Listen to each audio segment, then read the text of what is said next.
सध्या संपूर्ण देशभरात उन्हाचा पारा चांगलाच वाढलाय। अनेक राज्यांमध्ये तापमान तब्बल 42 अंश सेल्सिअसच्या पार गेलाय।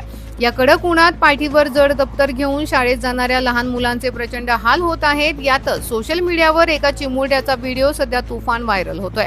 उन्हाने हैराण झालेला हा लहान मुलगा म्हणतोय, जर मी देशाचा पंतप्रधान झालो तर उन्हाळ्यात शाळा पूर्णपणे बंद करेन। लहान मुलांच्या आरोग्याचा विचार करून या चिमुरड्यानं थेट सरकारकडेच एक निष्पाप पण महत्त्वाचा प्रश्न मांडलाय। चला तर मग पाहूयात काय म्हणतोय हा छोटा पुढारी। 42 डिग्री गर्मी में, कड़कती धूप में, पसीने से लथपथ हम बच्चे रोज स्कूल जाते हैं। अरे यार, हम बच्चों में दया करो, हम बच्चों की तबीयत खराब हो जाएगी।